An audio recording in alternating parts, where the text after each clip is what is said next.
Thanks very much, Jordan.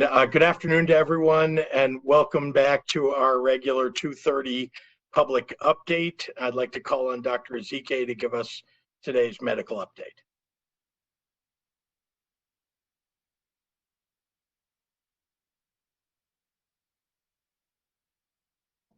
All right, we may be short of Dr. Ezike. She may have gotten cut off. Yeah, Governor, you could go first, and we'll go back to Dr. Ezike. I will. Also joining us today are not only Dr. Ezike, but Dr. Wayne Duffus, who's our acting state epidemiologist, who first joined one of our daily updates earlier this month to talk about our contact tracing initiative. I want to start today by giving you a simple way to think about what contact tracing really is. When someone tests positive for COVID-19, a contact tracer will interview them to learn about their recent contacts with family, friends, coworkers, commuters, classmates, and others. And if their exposure to any of those people in the last 48 hours was significant, those individuals would be notified and told only that they had been exposed to someone who has the virus. No names given. Contacts are then provided with education, information, and support to understand their risk and what they should do to separate themselves from those who are not exposed, and how to monitor themselves for illness and the possibility that they could spread the infection to others even if they themselves don't feel ill. Contacts are encouraged to stay home and to maintain social distance from others until 14 days after their last exposure in case they also become ill. Another option for them is simply to get tested. This straightforward process truly does reduce the number of new infections. And if done at scale, it can be a very effective weapon against COVID-19. With Illinois' daily availability of testing among the best in the nation now, we want to grow our voluntary contact tracing so that we can further control and reduce the rate of spread of COVID-19 and stop outbreaks in their tracks. Not only that, it's arguably our most sustainable tool. Knowing if you've been exposed to someone with COVID-19 gives everyday Illinoisans the ability to keep their families and coworkers and friends safe by helping them seek testing or self-isolate. And it helps us to build a better public health system that truly supports them if their exposure leads to actual infection. Contact tracing is a long-standing disease control measure, not new, and one that's been part of our COVID-19 response since our very beginning of addressing COVID-19. But as cases reached a massive scale of spread in Illinois and nationally, our existing public health management infrastructure simply could not keep pace with the tens of thousands of contacts resulting from the thousands of positive cases that we've discovered each week because of our growing testing capability. In the first month of our COVID response, existing contact tracers in Illinois were able to handle the caseload. But the chronic underfunding of local public health departments, together with the fast movement of this current deadly virus, put a severe burden on those local public health resources, limiting their ability to engage in tracing all of the possible cases. Now that testing has ramped up, only about 29% of our known cases are engaged in a tracing process. That's a number we want to push as high as possible to the industry standard of over 60%. But given the sheer scale of our population's widespread susceptibility to COVID-19, we can't get there with our existing infrastructure alone. So what we're building in Illinois is a tech-based approach that innovates and scales up existing systems. Illinois has 97 county and city health departments, and they are the foundational elements of the new Illinois Contact Tracing Collaborative, ensuring that this is a locally driven effort. we're scaling up within our local health departments and providing a statewide technology infrastructure to ensure a coordinated operation. That way, larger health departments can assist where smaller ones need help, and the state DPH can help coordinate multi-department collaborations. Technology is really an important part of our Illinois Contact Tracing Collaborative. In fact, it's perhaps the most important part. Fundamentally, there are three component parts of the technology that we're using. First, a disease reporting software that can take in reports from across the state and aggregate information from many sources. Second, a common management platform that operates as a unified way for public health officials in all parts of the state to investigate and trace contacts. And third, an app for use by the COVID positive patients and their contacts, allowing them to get services they need and giving local public health departments an easy way to connect to patients and their contacts with the latest information and healthcare guidance. Let's talk about the first piece of that, disease reporting software. Illinois already uses a disease reporting technology called the Illinois National Electronic Disease Surveillance System. But because of the scale of this COVID operation, we are putting in place a state-of-the-art project management and comprehension tool to collect and hold all raw information relating to contact tracing for COVID-19. Of course, our disease reporting system and contact management software has to be seamlessly connected. So for the second piece of our tech solution, we're building a forward-facing relationship management software for deployment throughout the state. This will allow all local health departments to work on one platform and allow IDPH to operate with an aggregated real-time dashboard showing where and how pervasive COVID-19 is in every part of Illinois. And the third piece of our tech solution is the app. Every COVID positive patient and their contacts will be encouraged to download an app that gives them easy access to the public resources to assist them while they're in isolation. The greatest strength of this new integrated infrastructure that we're assembling is that it will allow us to reach more people and to do so at a faster pace.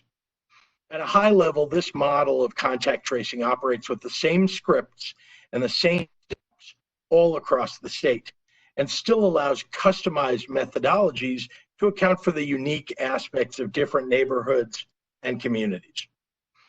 With that community-specific element in mind, IDPH is working with Partners in Health, the world-renowned organization for building strong community-based health systems. This is the organization behind what's become known as the Massachusetts model for what's scaling up as a contact tracing operation and what the best looks like. As one of the group's earliest out-of-state collaborations, Illinois has teamed up with Partners in Health to learn from their global experience to determine what's worked, what doesn't, and what challenges they face as they design a community-based program in Massachusetts. Moving forward, Partners in Health will continue to advise IDPH on our program design and how best to tailor it to our communities. So what's next for Illinois? Most of our local health departments have provided their initial assessments regarding their ability to expand and deploy their contact tracing capabilities. And starting today and going forward, IDPH is gathering work plans and budgets from each department, allowing us to incorporate their local plans into our overall state plan and bring them online in the coming weeks. IDPH is immediately launching pilot initiatives with 2 local health departments, leveraging their existing operations and helping them expand their capacity. St. Clair County in the Metro East region and Lake County in the Northeast. Chosen for having significant needs in terms of case numbers in vulnerable populations, a capacity to grow their contact tracing, and great existing collaborations of public health personnel, medical students, and volunteers already on the ground. We're also in the process of incorporating other early leaders for this program, including the largest local health department, that's the one in Chicago, and we'll have more information on those additions in the coming days and weeks. In every region, the curriculum, software, and technology will be IDPH driven, and where needed, IDPH will support the funding of new hires at local health departments through federal CARES money and Disaster Relief Act dollars. As hires will be made locally, not through IDPH, compensation is determined by health departments in accordance with average rates in that region. That said, anyone who's interested in becoming a contact tracer can right now submit their information through IDPH, which will deliver names and resumes to the relevant local health departments. That interest form can be found on the IDPH website at dph.illinois.gov/COVID-19. Again, that's dph.illinois.gov/COVID-19. Thank you for listening, and I don't see that Dr. Ezike has joined us. Is Dr. Ezike on the line yet? If not, I'm going to turn it over to Dr. Duffus, who will talk more about the design of this program and the metrics that we're looking at going forward. We'll go to Dr. Ezike first. She is on the line. Oh, great. Thank you. Sorry, Governor. Sorry for the technical difficulties. Good afternoon, everyone. I will start with numbers, and then we'll talk a little bit about some medical care needs. So since yesterday, over the last 24 hours, we are reporting 2,294 new individuals with COVID-19. We now have a total of 96,485 confirmed cases throughout the state of Illinois, and that encompasses 100 of our 102 counties. We also, unfortunately, are reporting over the last 24 hours 59 additional fatalities, which brings our total fatality number to 4,234. Over the last 24 hours, we resulted 21,297 specimens. And as of last night, regarding hospital statistics, we had 4,120 individuals in the hospitals with a COVID-19 diagnosis, and of those, roughly a quarter, or 1,096, were in the in the intensive care unit, and 636 of those in the intensive care unit were on ventilators. So as we continue to forge ahead in our life with COVID-19, there are things that we're going to start getting back to.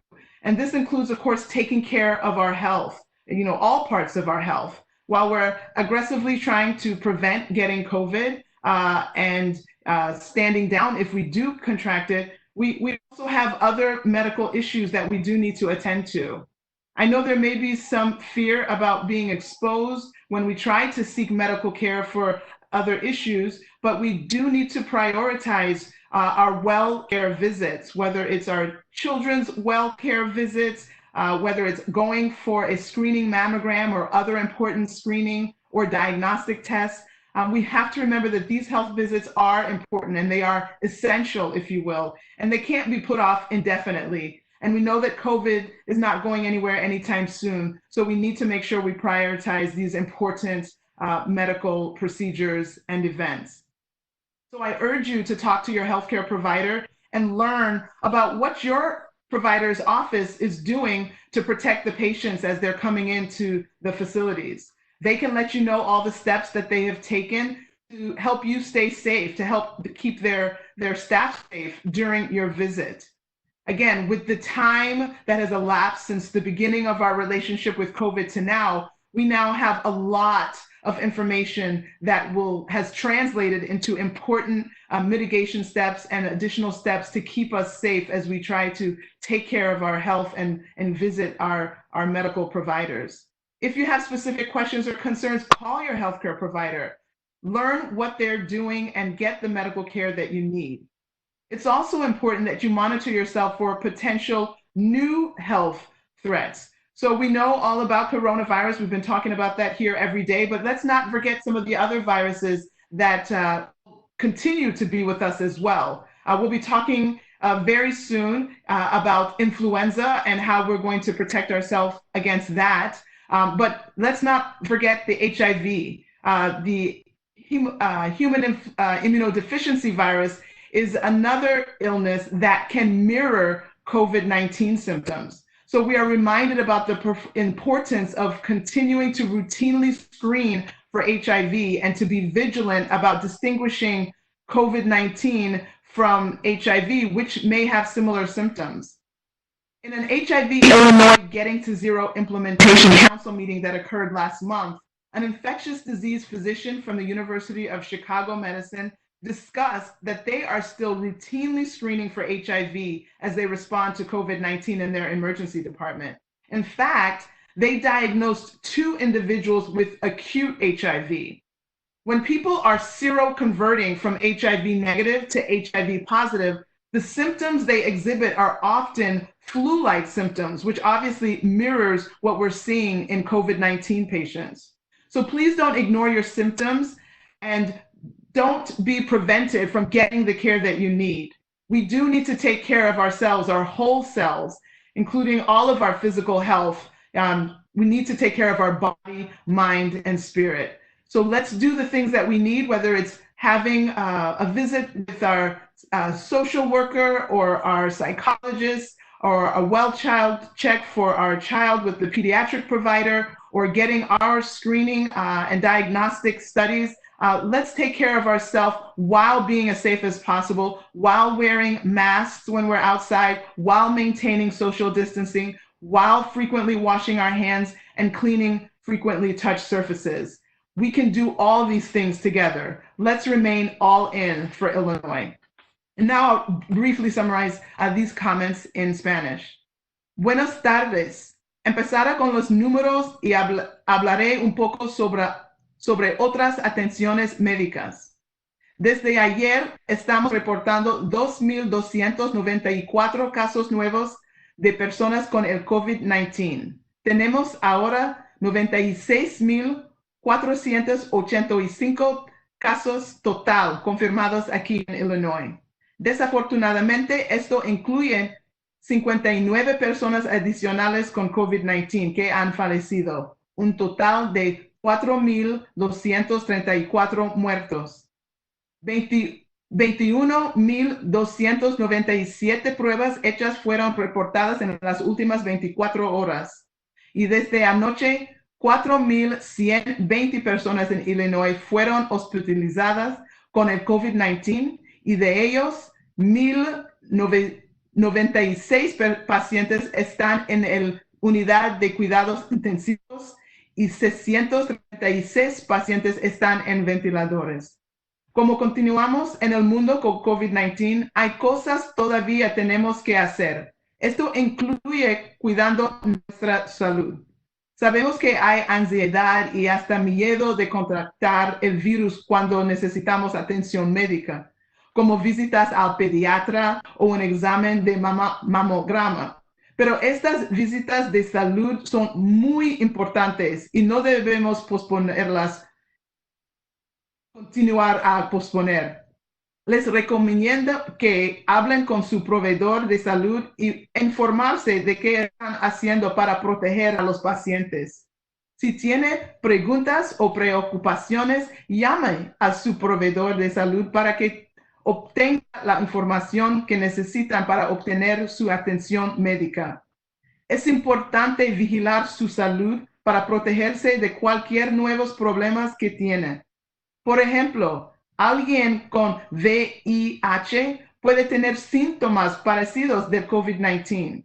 Tenemos que recordar la importancia de seguir examinando para VIH y seguir vigilante de distinguir el COVID-19 a otras enfermedades que pueden tener síntomas muy similares.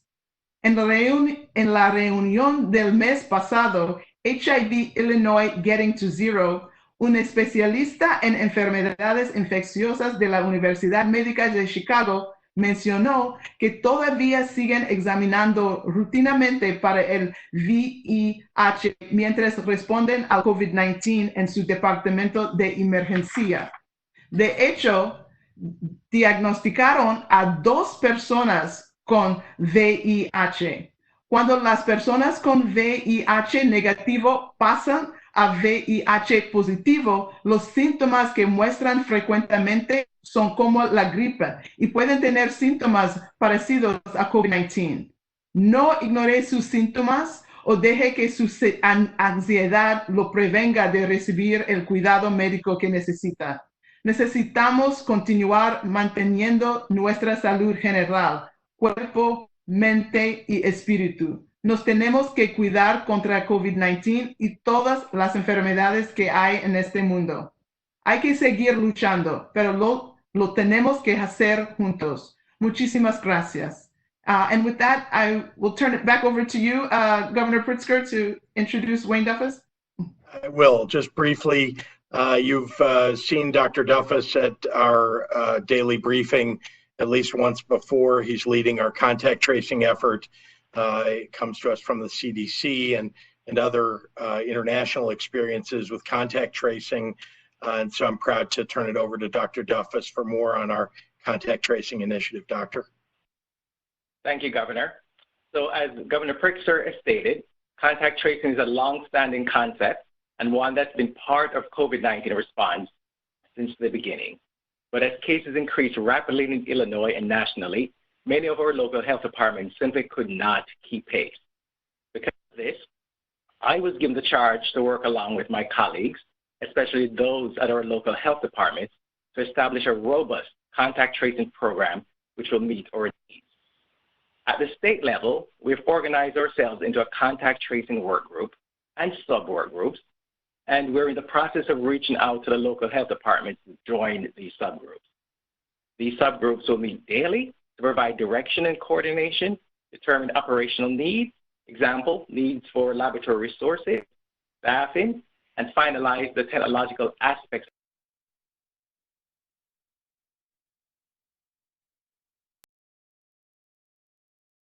with collaboration from community partners that will serve the pivotal role because of their expertise conducting this type of work for a variety of communicable diseases, such as measles, TB, and sexually transmitted diseases, and also because of their strong community relationships and knowledge of the needs and available resources for communities. In designing a COVID-19 contact tracing program, there's certain key considerations.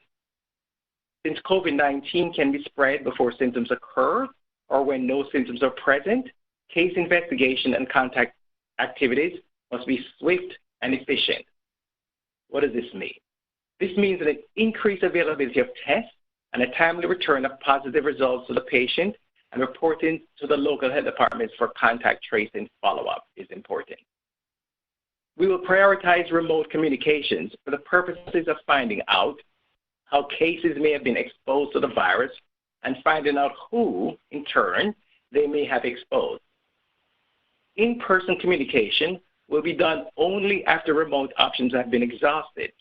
The first contact will be through a technological platform, such as text message or an email, which we hope most individuals will respond to.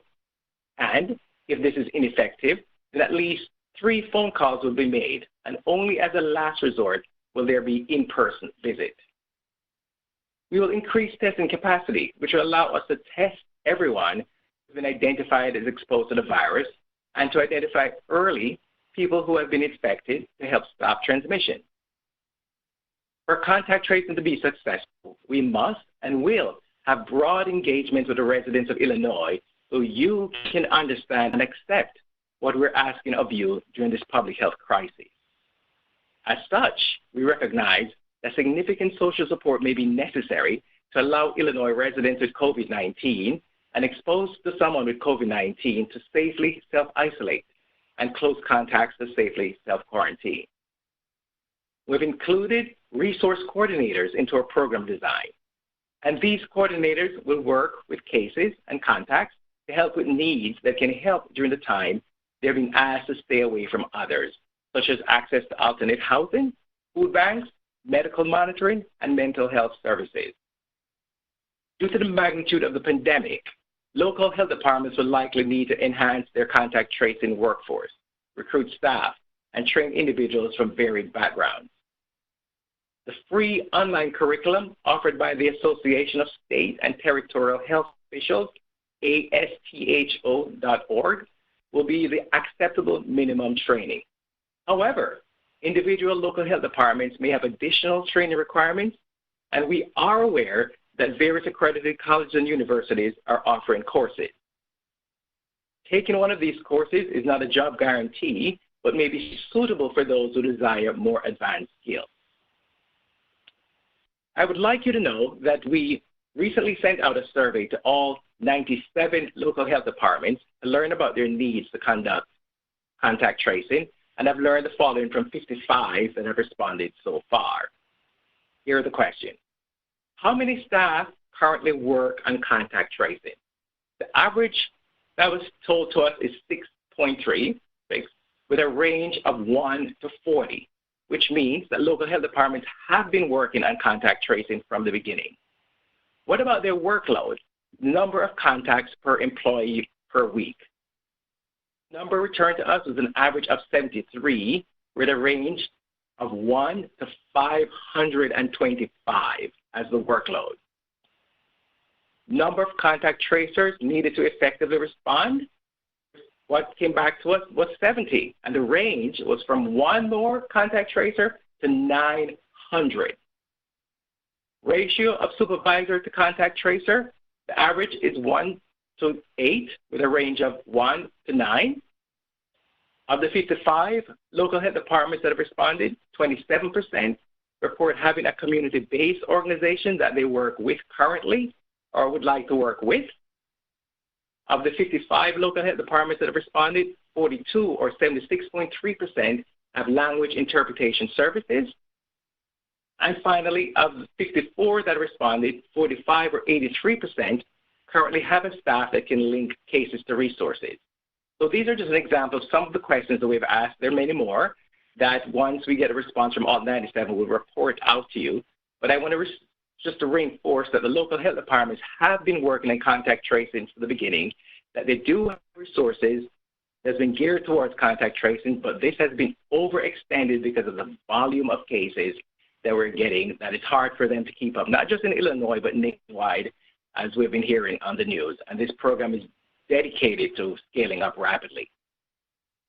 IDPH has communicated to the local health departments to start today to immediately use this information to draft their work plans and budget requests. So how will we know the contact tracing program is achieving our goal of eliminating ongoing COVID-19 infection?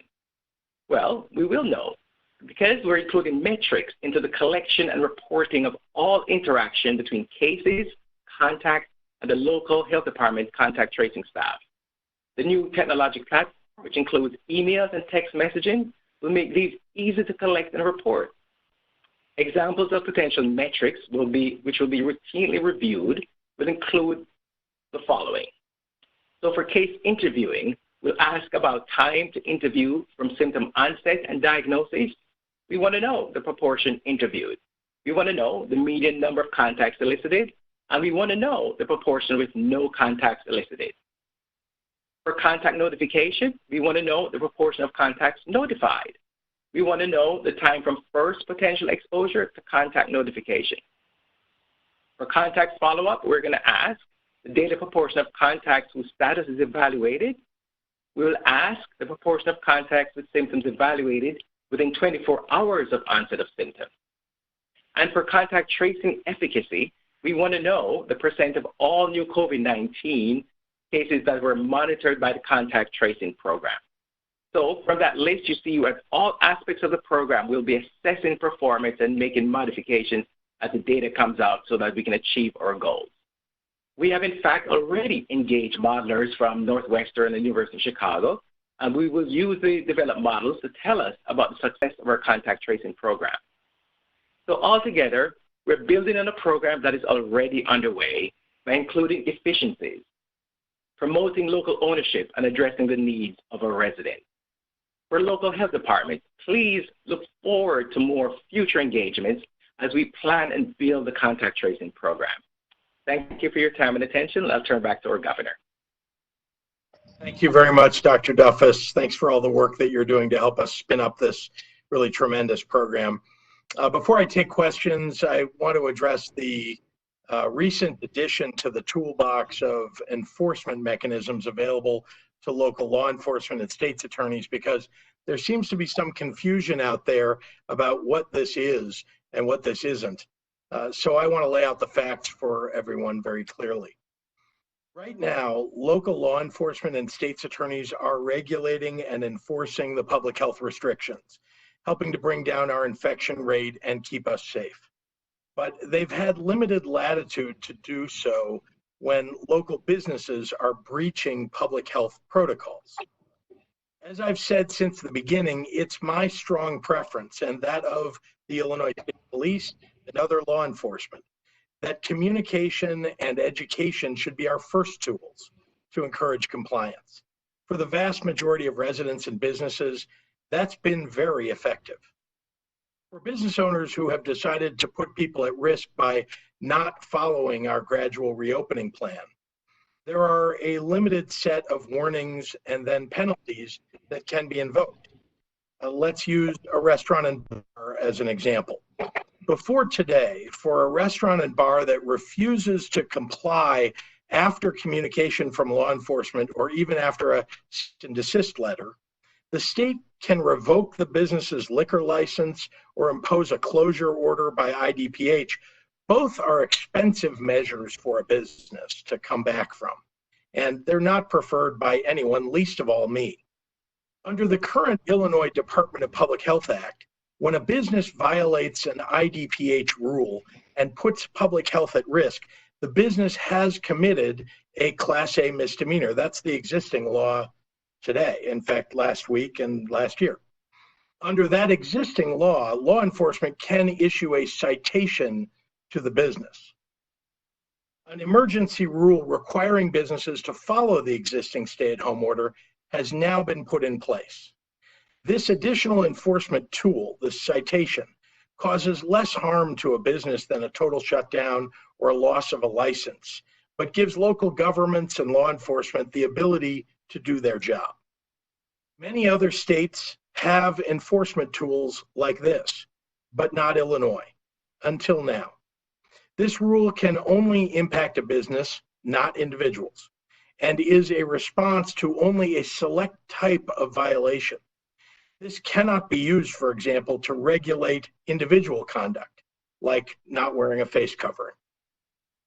And as with any misdemeanor offense, local officers can use their discretion, and state's attorneys can apply the facts and the law fairly on a case-by-case basis like they do every day. For those businesses operating in the best interests of the health of their communities, nothing has changed. You're part of the 99% of Illinois businesses that are following our gradual reopening plan, a plan that, based on the data, is likely to move all of Illinois into phase 3 and reopen thousands of businesses beginning only 11 days from now. Nothing's changed from the approach that we asked ISP and all local law enforcement to take from the beginning when a business is ignoring the phased approach to reopening. Our first and best option for enforcement is what we've all been doing, relying on Illinoisans to be good neighbors and good citizens, working together to keep each other safe. The strength and compassion of our communities have gotten us this far.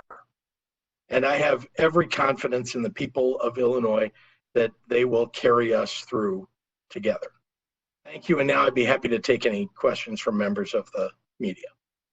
Pool reporters, we're going to keep it tight today, so everyone will get about 10 minutes each to ask questions so that we can get to most people from across the state. Elizabeth, we'll start with you. Thank you, Governor. Hope you and Dr. Ezike and Mr. Duffus are all well. What encouraged you to make this emergency rule? What was the straw that kind of broke the camel's back? Really, it was just to give another tool to law enforcement. It wasn't that there was a straw that broke a camel's back. It was that, we don't want to have to pull licenses from people. We don't want to have to shut a business down. What we really want is for people to comply, and we want to give them, this type of citation as an alternative. Okay, how far are you willing? This is from Greg Bishop, CenterSquare.com. We did receive a few questions about this, so thank you for speaking about this. How far are you willing to go to enforce your orders? And also, will you direct state police to enforce this in communities that have said they're either not or cannot enforce your executive order? Well, this is within the, the existing law, the Illinois Department of Public Health Act.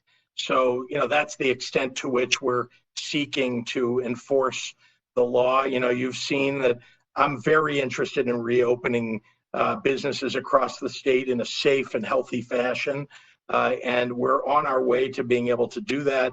But there are people who are endangering people in their own communities, and we wanted to be able to give, again, local officials, local law enforcement, the ability to do what they need to do. Craig Wall with ABC7 would like to know if anyone received misdemeanor charges over the weekend, and can you respond to criticism that this is an overreach of your authority? Well, again, this is a citation. You've heard of a traffic citation.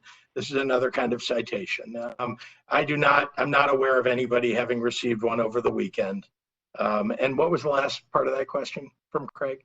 Respond to criticism that this is an overreach of your authority. Well, it's in the law today. It's in the Illinois Department of Public Health Act. So there's not an overreach here. And in fact, it gives us a lighter enforcement mechanism than the ones that already exist. Thank you. Changing directions a little bit here. This is a few questions about businesses reopening. Samantha Chapman with ABC7. Dozens of Ford workers have reached out, furious that the company is reopening, worried that they may contract COVID-19. Is this type of work appropriate during this phase of the stay-at-home order? What's your message to the concerned Ford workers? Well, actually, vehicle manufacturers are covered under the Department of Homeland Security's list of essential businesses. So they really did have the ability to remain open all of this time. I'm hopeful that people can get back to work at the Ford plant in Illinois, and not to mention the Chrysler Fiat plant in Belvidere. And so, I want to see manufacturers and other businesses open up as we get to phase 3 about 11 days from now. My colleague at Fox 32, Dane Placco, has a question about harness racing. Many owners believe that they can do it safely through social distancing, no crowds at the track. Are you looking at possibly allowing Hawthorne and Arlington to reopen for online gambling, but no crowds? Yeah, we're looking at all the alternatives here. You've heard that Major League Sports, for example, I think rightly so, have said probably can't get crowds together in a stadium, but they can run their games and televised and so on. And that's true with horse racing potentially as well. So we're definitely having conversations. The racing board, our office, as well as the leaders in the horse racing industry, including harness racing. Okay, thank you. This question comes from Jim Williams, CBS 2. Would you react to your reaction to businesses adding surcharges to bills, citing added expenses due to COVID-19? What's your reaction to that? Well, I don't know how to react to that. I mean, I know that businesses are suffering and they're trying to, figure out how they can open, and operate profitably with a downsized number of people potentially in their business. So, I don't want to encourage that. People are hurting. People who are, shopping, especially for essential items, certainly should not be charged a surcharge for that. But I'm unaware of what the businesses are that are attempting to do that. And I would just suggest that they be careful about it. This question comes from Megan Hickey with CBS 2. It refers to unemployment issues. Can you provide more specifics on Friday's system data breach? How long was the sensitive information out there? How many people's information was exposed? And what's been done to fix this issue? Sure. Well, first of all, we are doing and have been doing a full investigation. of the matter. You know, it's important that we identify all of those who are affected by that breach. This is, as you know, has happened in large corporations and other aspects of other governments around the United States. And, you know, we don't like it happening here. Deloitte, which built that system, and obviously the glitch that was in there is something that was a result of the work that was done to build it. But they are offering credit reporting for all of those who are affected by it to make sure that they can monitor their credit in case there's, you know, any problem that they may undergo. But we are still investigating the number of people who are affected by it, and we want to make sure that we get the system completely kind of hack-proof and safe. Elizabeth, this will be your last one. Okay, this is from Marianne Ahern. There are questions that have surfaced about several companies, Path Group and Q Health, as well as a third business that are providing COVID testing in Illinois and elsewhere. All are owned by the Pritzker Group. Are you personally profiting in any way? Well, as you know, Marianne, you know, 3 years ago when I decided to run for governor, I put all assets in a blind trust form, and they continue to be in that form.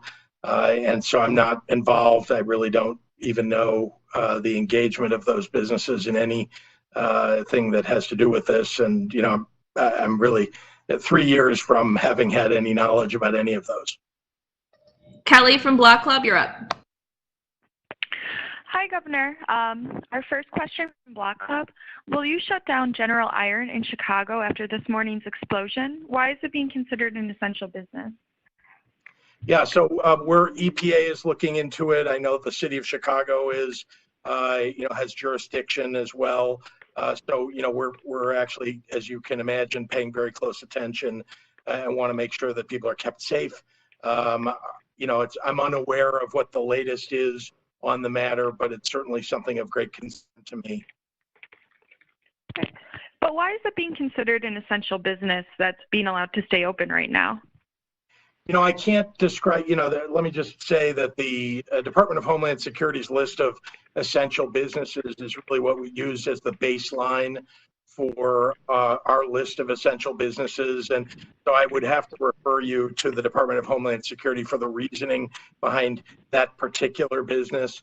But, you know, again, we were trying to follow national emergency protocols here, which is what we're in. And that's, you know, the essential business list that we used as our base. All right. Church leaders in Chicago continue to host services. Is there anything you're looking to do to increase enforcement and to stop that from happening in Chicago and elsewhere? Well, again, I've been extraordinarily reluctant to, you know, we're talking about whether it's the city of Chicago or anywhere in the state to, you know, to interfere with a service that's ongoing. What we have tried to do is communicate and educate to the faith leaders and the parishioners. Look, the goal here is to keep people safe.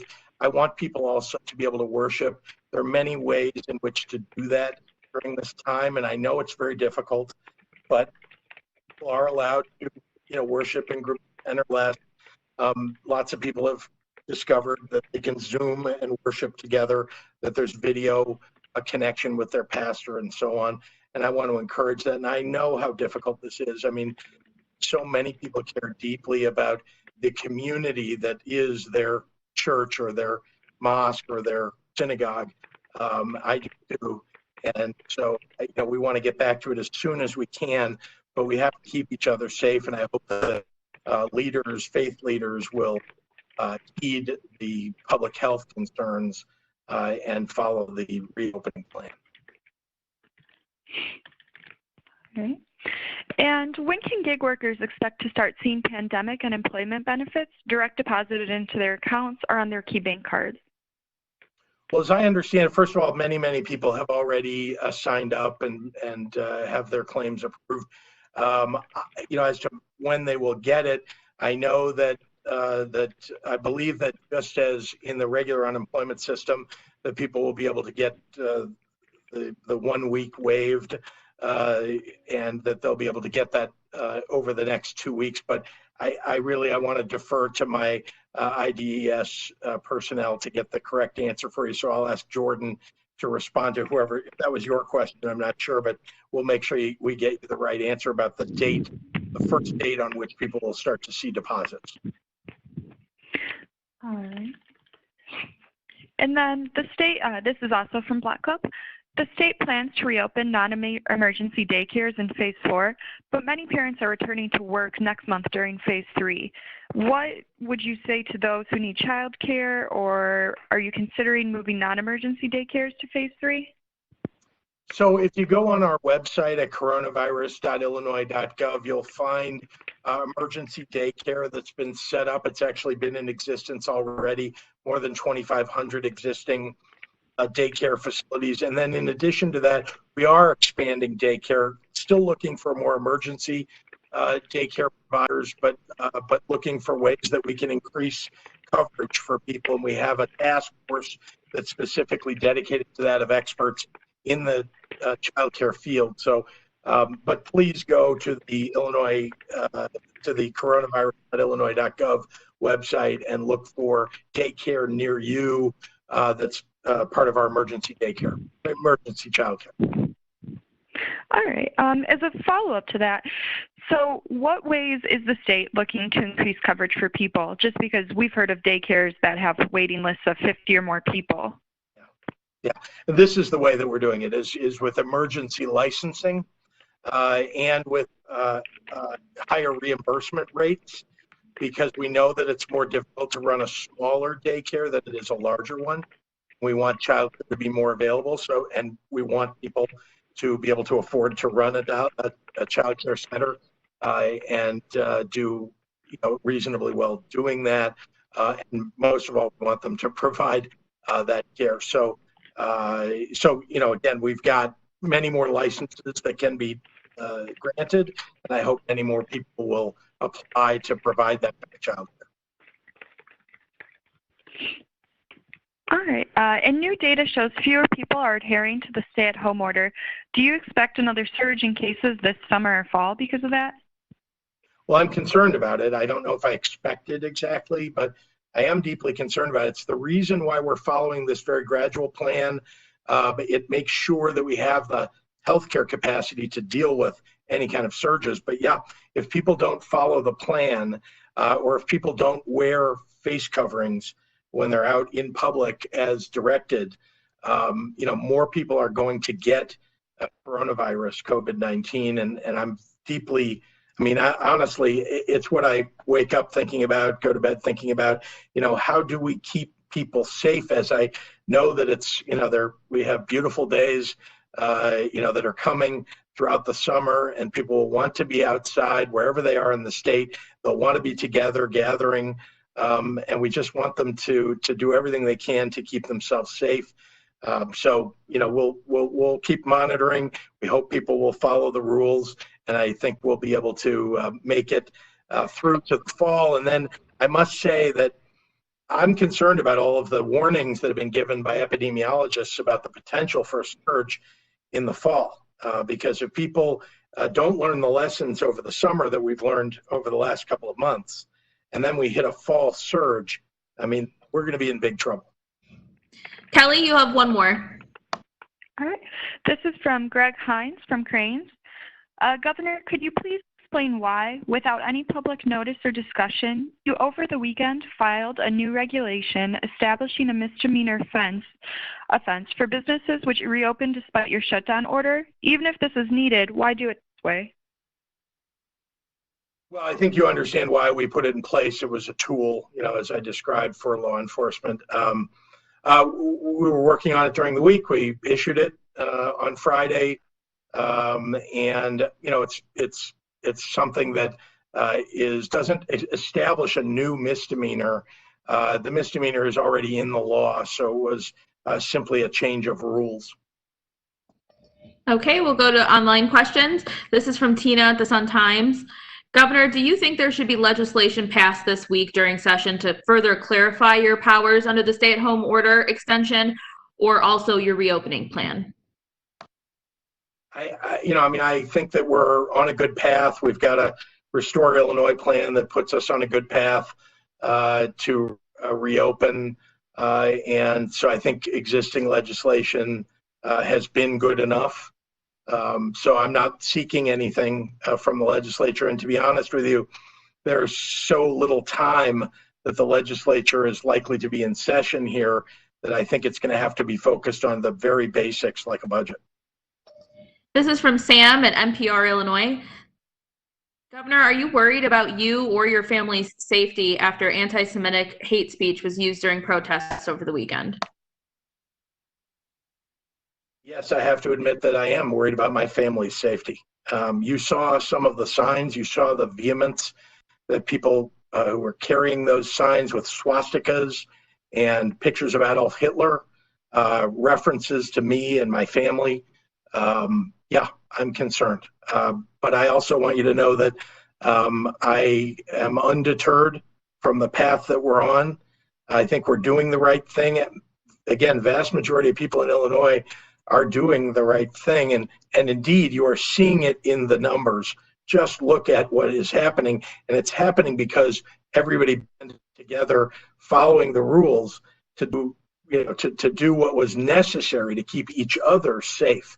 I hear that there are people that are planning to show up in Springfield in the legislature not wearing a mask. Think about what that says, right? Because a mask isn't designed to protect you. It's designed to protect the people you're with. So the callous disregard for people's health that those legislators demonstrate is, and those were the same legislators that showed up at those rallies with those swastikas and those pictures of Hitler, and they were perfectly willing to stand up and speak in front of that crowd. That was okay with them. I mean, it's not okay with me, and they are, in fact, putting people in danger. One of those speakers, the GOP U.S. Senate candidate, actually called out Senator Dick Durbin's home address and told people they should go to his house and surround it. That's dangerous. Sarah from the Daily Law Bulletin. On Friday, at a hearing over Representative Darren Bailey's lawsuit, the Clay County Court deputies were not enforcing social distancing or mask rules. Will ISP get involved if local officials do not enforce your new rule, or if the social distancing or mask rules as well? No, that's not the role of ISP.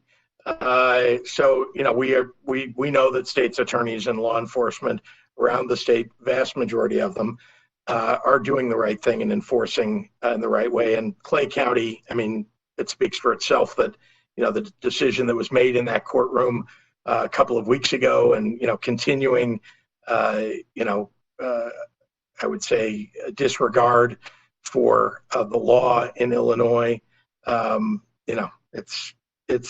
think it speaks for itself. Dig Dahl, WTAX.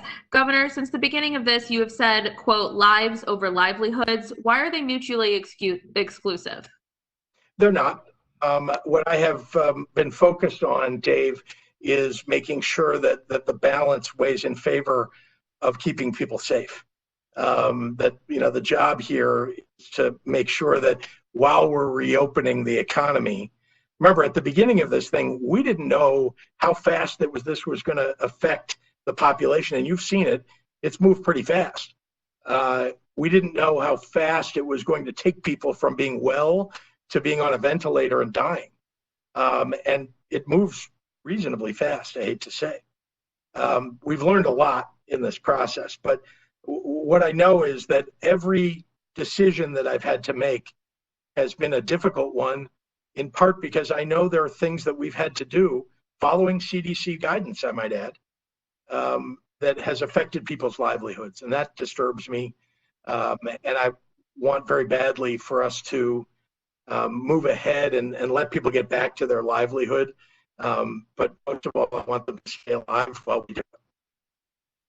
Bobby at Heart of Illinois, ABC in Peoria. What are your thoughts on the 11 north central counties of Illinois reopening plan? They say their plan includes more metrics than yours, but moves a little faster. They say IDPH approved of the methodology. Why not allow them to proceed? Well, again, we've talked about the many, many plans that have been submitted, and I've read most of them, if not all. And some of them are well crafted. There's no doubt about it. But ultimately, a decision had to be made about how to put a plan together for the entire state of Illinois and regionalize it. And that's what we did. And again, I know there are people who might like this to be done on a different grouping of counties, or they might like to see certain cities open and not the rest of their counties. I'm sure there are lots of ways to do this, but what we did was driven by, again, science and epidemiologists, but also with a drive by me for the, a real desire to open businesses, again, with safety precautions at every step of the way. Jerry Nowicki, Capital News, Illinois. Republicans want the graduated tax off the ballot. Is there any chance you think their resolution gets a vote in the upcoming session? Are there any revised estimates to what anticipated revenues from a graduated tax would be for next fiscal year?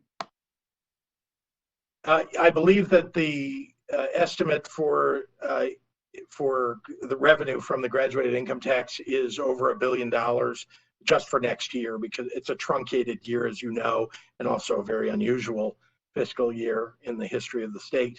But as to the likelihood of a vote being taken, or a decision being made like that, I can't speak to it. I can only say I think it's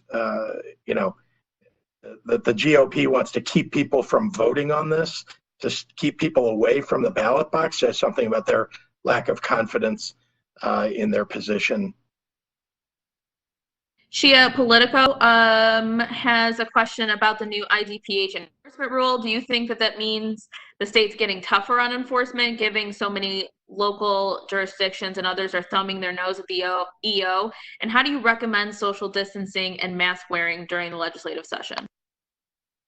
I think I answered the first part of that question earlier, and so I'll just take the mask wearing. I mean, I think, as I understand it, the House and the Senate both have required or asked all of their members to wear face coverings. It makes eminent sense to me. I put a rule in place that requires people in public where they can't socially distance in groups of 10 or more to wear a mask. So I hope they will. And I don't know whether people will follow it or not. Most of the legislators that I talk to understand that it is necessary. It is something that is, again, it's about keeping the other people that you're with safe. Chris Carter, WAND News. The Illinois Restaurant Association expects 20% of restaurants not to reopen following the shutdown. What is being done to help keep them afloat to avoid such a drastic closure? Well, I think you've seen what the federal efforts have been. I would describe them as not good enough. The PPP still has not reached many small businesses, many people who couldn't hire, lawyers or accountants to get that PPP money.